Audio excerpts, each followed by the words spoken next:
नमस्कार, श्री स्वामी समर्थ. सर्वांचं आपल्या चॅनलवर खूप मनापासून स्वागत आहे. स्वामी महाराज तुमच्या सगळ्या चांगल्या इच्छा पूर्ण करू. स्वामींच्या कृपेने तुमचा असा दिवस शुभ जाऊ ही स्वामीचरणी प्रार्थना करते मी आणि आजच्या व्हिडिओला सुरुवात करते.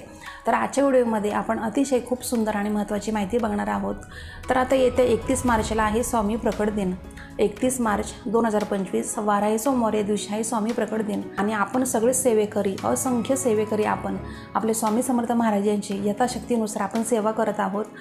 तर आता अनेक स्वामी भक्त स्वामींच्या नित्यसेवेमध्ये तारक मंत्राचे पठण करतात, तारक मंत्राचे अनुष्ठानही करतात, पण काहींना तारक मंत्राचा अनुभव येत नाही.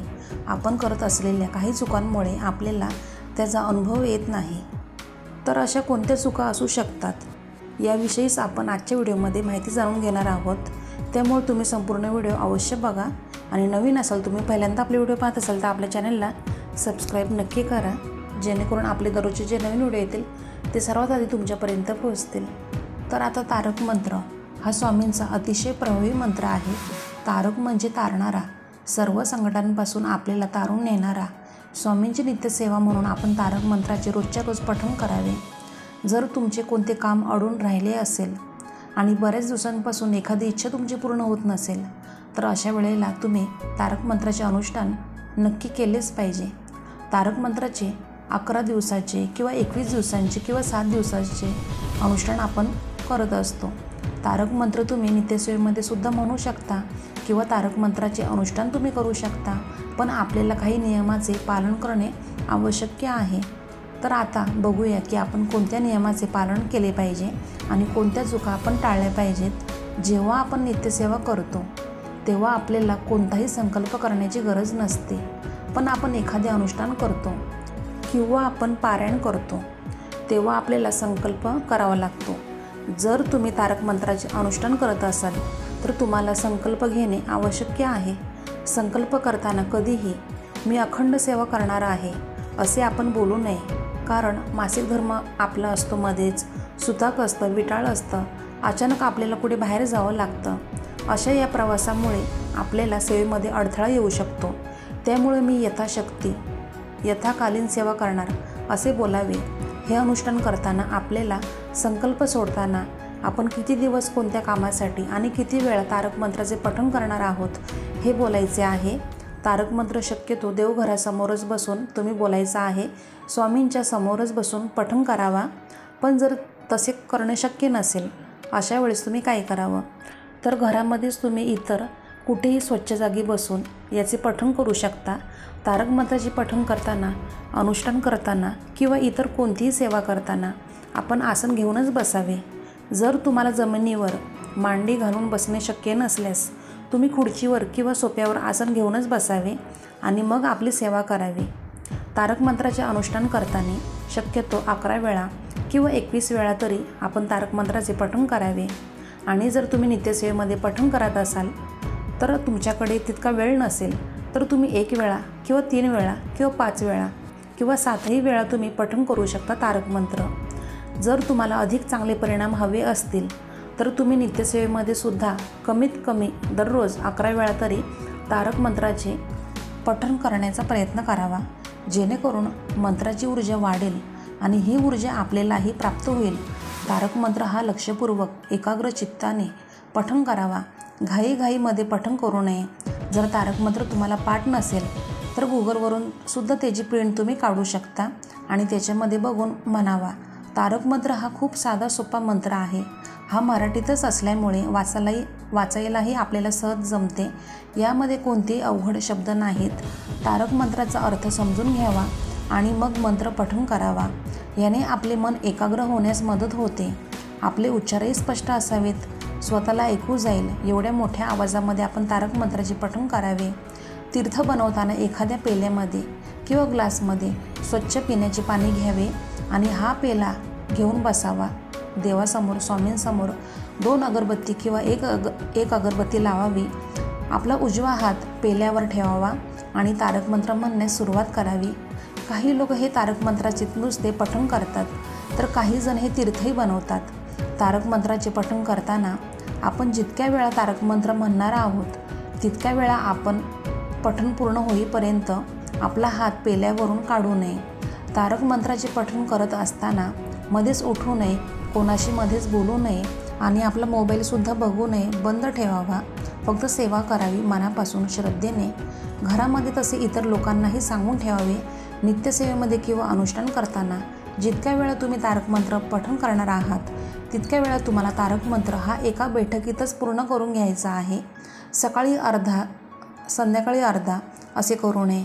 म्हणूनच ज्या वेळेमध्ये आपल्याला या मंत्राचे पठण व्यवस्थित करायला जमणार आहे अशी तुम्ही एकच वेळ घ्यावी. तारक मंत्र तुम्ही 11 वेळा किंवा 21 वेळा म्हणणार असाल तर त्याची मोजणी व्यवस्थित करावी. एखादा मंत्र जास्त वेळा म्हणून झाला तरी चालेल, काही हरकत नाही.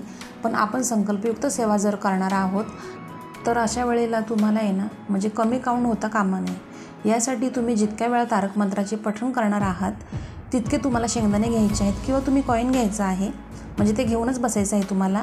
आणि आपला एक मंत्र बोलून झाल्याच्या नंतर म्हणजे एकदा मंत्र तुमचा तारक मंत्र बोलून होईल त्यावेळेस तुम्हाला एक शेंगदाणा घ्यायचा आहे आणि तो बाजूच्या वाटीमध्ये तुम्ही टाकायचा आहे. आजकाल बघा मंत्र काउंटिंगसुद्धा मशीनसुद्धा भेटत असतं आपल्या बाजारामध्ये, तर त्याचाही तुम्ही असा वापर करू शकता. आणि जर नसेल तर तुम्हाला मी आता सांगितलं तसंही तुम्ही करू शकता. आणि मंत्राचे पठण करताना आपण जी अगरबत्ती लावतो त्याची रक्षा फेकून देऊ नये, ती एका डब्बीमध्ये भरून ठेवावी. रोजच्या रोज ही विभूती आपल्या कपाळी लावावी, आपल्या कुटुंबातील सदस्यांनाही लावण्यास द्यावी. याशिवाय काही विभूती तुम्ही घरामध्ये सुद्धा फुंकू शकता. तारक मंत्राचे तीर्थ आपण जेव्हा बनवतो तेव्हा घरातील एखादी व्यक्ती ते घेण्यास नकार देऊ शकते. अशा वेळेस तुम्ही काय करावं तर त्या व्यक्तीच्या शाकाहारी जेवणामध्ये किंवा पिण्याच्या पाण्यामध्ये तुम्ही हे तीर्थ मिसळून देऊ शकता. तारक मंत्राचे तीर्थ वाया जाणार नाही, फेकले जाणार नाही याची काळजी घ्यावी. घरामध्ये जर कोणाला मासिक धर्म असेल तर अशा व्यक्तीला हे तीर्थ देऊ नये. शिवाय जर सेवा करणाऱ्या व्यक्तीला जर मासिक धर्म असेल किंवा घरामध्ये सुतक विटाळ असेल तर तारक मंत्राची सेवा करू नये. नित्यसेवेमध्ये मांसाहार करून तारक मंत्राचे पठण करू नये. शिवाय जितक्या दिवसाचा तुम्ही संकल्प घेतला आहे तर अशा वेळेला संकल्प पूर्ण होईपर्यंत तितके दिवस तुम्हाला मांसाहार वर्ज्य करायचा आहे. आणि संकल्पयुक्त सेवा करताना परान्नही शक्यतो टाळावे, कारण परान्न खाल्ल्याचेही आपल्याला बरेच म्हणजे असे दोष लागत असतात. परान्न म्हणजे दुसऱ्यांच्या घरी जेवणे किंवा हॉटेलचे खाणे. तारक मंत्राचे तीर्थ बनवताना जो काही पाण्याचा पेला किंवा ग्लास घेतलेला आहे तर तो डायरेक्ट जमिनीवर ठेवू नये. त्याच्या खाली एखादी डिश ठेवावी, छोटीशी प्लेट किंवा एखाद्या पाटावर तो पेला ठेवावा. तारक मंत्र म्हणण्यास जास्त वेळही लागत नाही. तारक मंत्र जर पाठ असेल तुमचा तर तुम्हाला एकदा म्हणण्यास साधारण 1 मिनिट लागतो फक्त. अशा वेळेला जर तुम्ही 11 वेळा तारक मंत्र म्हणण्याचा संकल्प घेतला असेल तर 10 ते 15 मिनिटांमध्ये आपली ही सेवा पूर्ण होते. म्हणूनच आपल्याकडे जेव्हा मोकळा वेळ आहे आणि आपल्याला शांतपणाने ही सेवा करता येईल अशाच वेळेला तुम्ही सेवेसाठी असा दिवस, अशी वेळ निवडावी. तर हे काही महत्त्वाचे नियम होते जे आपण तारक मंत्राच्या नित्यसेवेमध्ये पठण करताना किंवा अनुष्ठान करताना पाळले पाहिजेत. अशा योग्य पद्धतीने तारक मंत्राचे पठण केल्यास त्याची नक्कीच आपल्याला प्रचिती येते म्हणजे येतेच. अनेक अडचणींमधून मार्ग काढण्यासाठी, आपली एखादी मनोकामना पूर्ण व्हावी किंवा आपले संरक्षण व्हावे यासाठी तारक मंत्राची ही सेवा अतिशय प्रभावी आहे. आता सर्वात महत्त्वाचं, तारक मंत्र हा आपण कधी बोलावा? सकाळी बोलावा, दुपारी, संध्याकाळी का रात्री? तर बघा तुमच्या वेळेनुसार तुम्ही सकाळीसुद्धा बोलू शकता किंवा रात्री किंवा संध्याकाळी बोलू शकता. म्हणजे दिवसभरामध्ये तुम्ही कधीही बोलू शकता. काही वेळ लागत नाही जास्त. तुमच्या इच्छेनुसार, वेळेनुसार तुम्ही करू शकता. आणि ही प्रभावी सेवा करताना आपण जर काही नियमाचे पालन केले, चांगल्या पद्धतीने आपण सेवा केली तर नक्कीच आपल्याला लवकर फलश्रुतीही मिळते. तारक मंत्र हा काही साधा मंत्र नाही, तर हा स्वतः स्वामींनी त्यांच्या भक्तांना दिलेली एक अनमोल अशी भेट आहे. त्यामुळेच तारक मंत्राचे असे नियम जर आपण पाळून असे चांगल्या पद्धतीने आपण पठण केले तर आपल्याला नक्कीच लवकर अनुभव येतो. तारक मंत्र म्हणत असताना तुम्हाला व्हिडिओमध्ये मी सांगितलेल्या काही चुका आहेत तर त्या आजपासून तुम्हाला त्याच्यामध्ये बदल करायचा आहे, एवढं लक्षात ठेवा. आणि तारक मंत्र तुम्हाला माहीतच आहे की कोणता आहे, तरी मी तुम्हाला एकदा सांगते बघा. निशंक होई रे मना, निर्भय होई रे मना, प्रचंड स्वामी बळपाठीशी नित्य आहे रे मना, अतर्क्य अवधूत हे स्मरणगामी, अशक्य शक्य करतील स्वामी. हा आहे तारक मंत्र.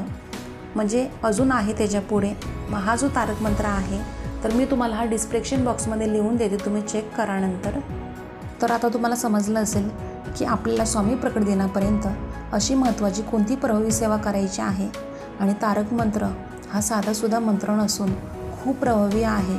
अतिशय प्रचंड ताकद आहे तारक मंत्रामध्ये. त्यामुळं तुम्ही अवश्य ही सेवा नक्की करा.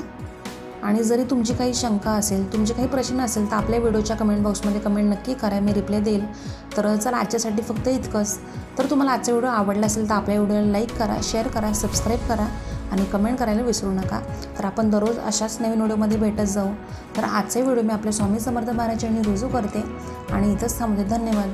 श्री स्वामी समर्थ.